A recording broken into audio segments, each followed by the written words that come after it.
dedicated to Eastern and Southern Kentucky. This is WYMT Mountain News This Morning.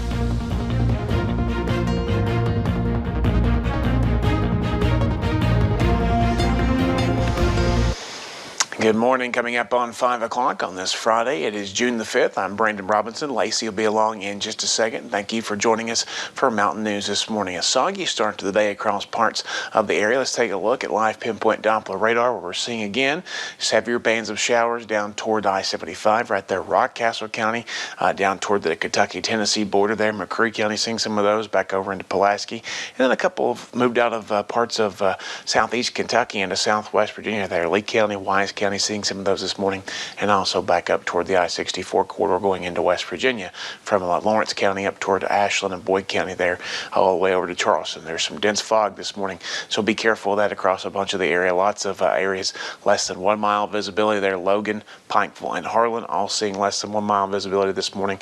About a mile and a half here in there in Hazard. I always want to keep saying here in Hazard because I'm used to being at the studio. You'd think after almost 8 weeks of being at home, I would know better now. 5 miles at Jackson. Remember, anything less than 5 miles is that limited threshold there for dense fog. We take a look at our temperatures.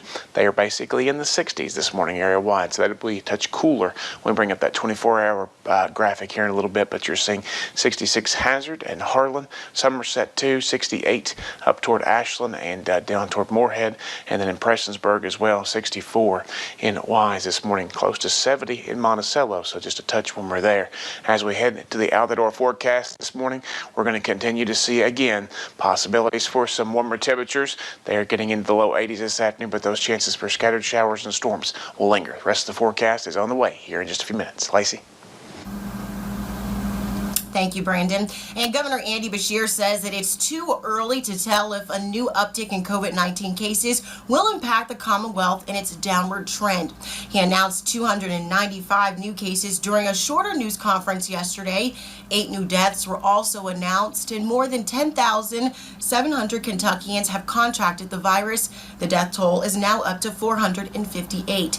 More than 3,300 people have recovered.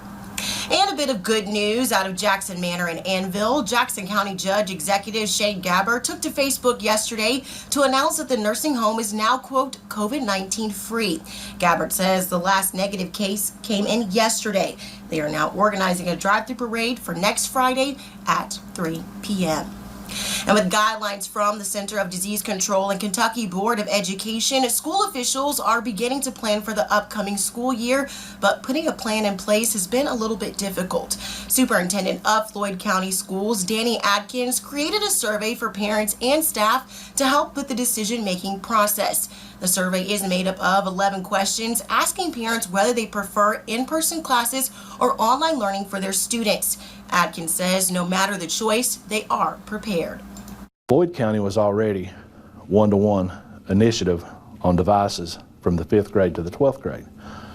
We just purchased enough devices to make us one-to-one from kindergarten to 12th grade. So every student will get a device to work from home if they choose to do online learning. The survey goes out this morning. Once the results are calculated, Adkins hopes to announce what the school year will look like by the beginning of August.